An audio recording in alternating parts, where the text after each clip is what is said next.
This episode is brought to you by Mortgage Workflow Partners and the Mastering Encompass series, both for users as well as administrators. You can find out all the information about it over at masteringencompass.com. Also, if you'd like to check out what we're doing on YouTube, go ahead and subscribe to the channel using the @MasteringEncompass handle. And make sure you stay up to date on all the information, not just with podcasts, but also video content that we bring to you as often as possible. Now let's get on to the episode. Hi, gang. Larry Bailey here with Mastery Encompass. And what if I told you that most of what happens in Encompass is the fault of the persona? Now, you might challenge me with that and say, no, there's lots of other settings inside of Encompass that create so many different problems and complexities. And I'm going to tell you it starts with a persona, and I'm going to tell you why. So let's go over and check out what the persona is all about anyway. So what you see on screen is all the tabs inside of the Encompass platform with regards to the persona setting. Now, just off screen, there's a sentence right up here at the top that a lot of people miss, and it basically says, what is a persona? A persona is a list of job functions in your company, specifically in your workflow. So, said plainly, if you have a bunch of personas, you can see on the screen here, we have a lot of different personas. Reality is you probably don't have that many different job functions in an average or normal sized company. It's just the way it runs. But what ends up happening is companies end up creating too many complexities with regards to their personas.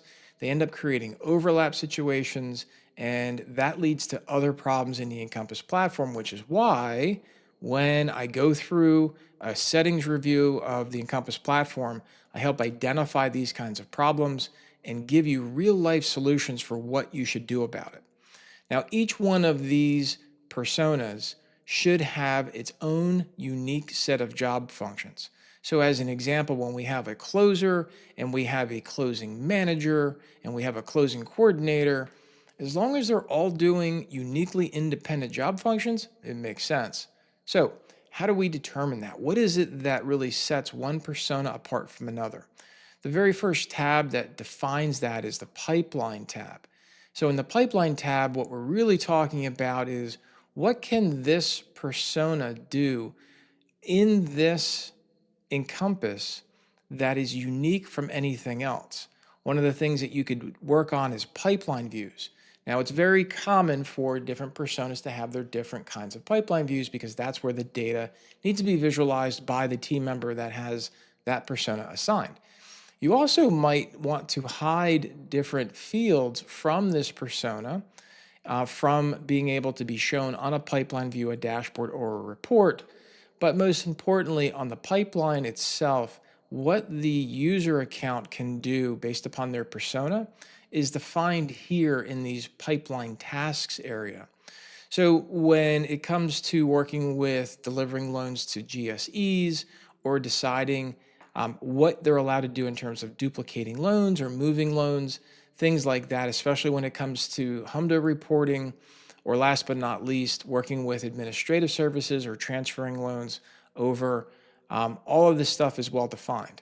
More recently, of course, Encompass was given the update to where you can define which personas can access archive loans or archive folders is down here at the bottom of the pipeline tab in each persona. So that's really great from the pipeline tab. Once you go in the loan file, of course, it again can be very different. So whether or not a persona can use the accept or return buttons on the milestone worksheets, whether or not they can finish milestones or assign specific loan team members on specific milestones, how do they interact on the 2015 itemization? What kind of functionality can they use when they're printing? And over here on the right, what can they do with regards to borrower management or managing service providers on the desktop version of the service provider list?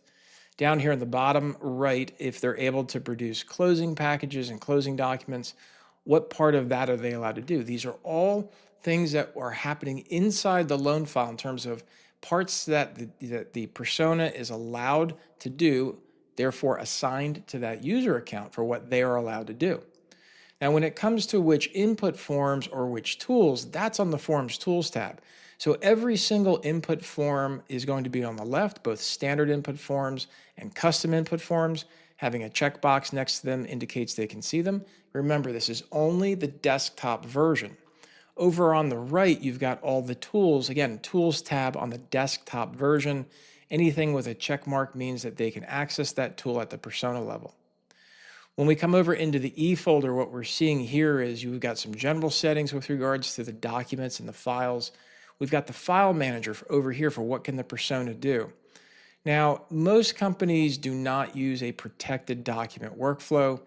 This is an ideal solution of how this should be checked off.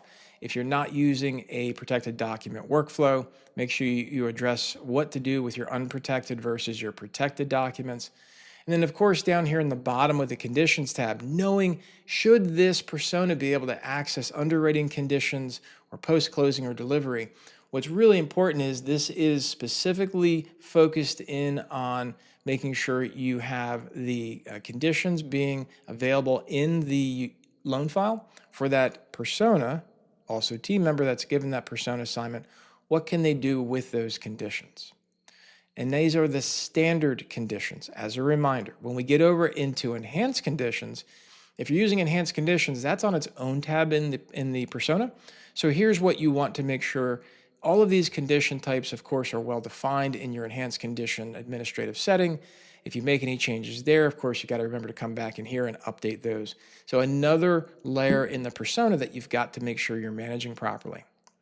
Trades tab and the contacts tab and dashboards and reports, they're all managed for each persona in this tab, making sure that you know exactly what's going on with each of those sections and each of those tabs. Naturally, you want to make sure that you address your user groups for things like public business contact groups, as well as reports being served up through your user groups, as well as dashboards. All this is very important to know how it works, because each persona can have its own setting for these. And when you introduce complexities with user groups, things can get a little bit interesting if you don't exactly know what you're doing. But that's okay. If you're with the Mastering Encompass for Administrators course, you're learning all about how to use this throughout that training. On the Settings tab, this is where you can actually give a persona the ability to administer these settings directly. And then down here in the bottom left, this is where you can give them access to the input form builder, as well as the diagnostic mode for support issues when you're managing with ICE Mortgage Technology or to trying to discover training opportunities with regards to what's happening inside the loan file itself. External settings, this is where you're allowing the persona to be able to manage the external settings if you're working with a TPO channel as opposed to desktop settings in here. So you would give them that opportunity there. If you have TPO Connect enabled on your environment, you're going to use this tab to give persona rights with regards to the TPO Connect administration in here. If you're using Consumer Connect, this is where you can define if you allow this persona to administer your Consumer Connect web area or the content within the web, or do borrower lookup functions within Web Assistant. eVault, if you're doing e-closings, this is where you're going to come into the persona to manage the eVault settings. We come over to web version. So this is all about Encompass Web, and this continues to mature after every major release that ICE Mortgage Technology pushes out for the Encompass platform. So where we saw desktop forms and tools, you've got now web forms and tools. Where we see any type of custom tools, things like that, even the standard Encompass web forms over here. Then, of course, you've got things over here that are standard features, such as workflow tools or services.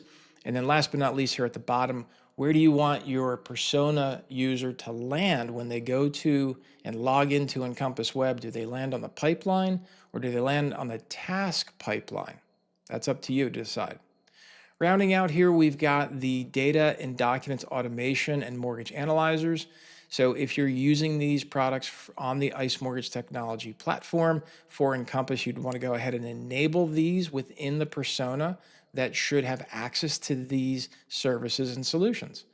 And last but not least, if you are creating a persona specifically to subscribe to webhooks or enhanced field change, you want to go to the Developer Connect tab to control all of that.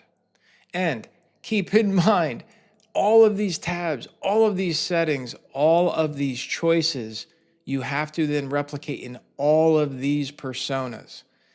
Gang, maintenance is everything inside of Encompass. So one of the things that I try to teach in the Mastering Encompass for Admins course is always think in terms of maintenance. Everything that you create is not going to disappear tomorrow. You have to make sure it stays in force. And as a user, if you're going through Encompass and you're not able to do certain things with Encompass that you know are things that you have to do, don't take shortcuts. Reach out to your Encompass admin team. Make sure they understand what it is that you need to do. And if you're a manager and you need to have things change, hopefully this has given you an idea of everything that's possible throughout the Encompass platform just for the persona settings.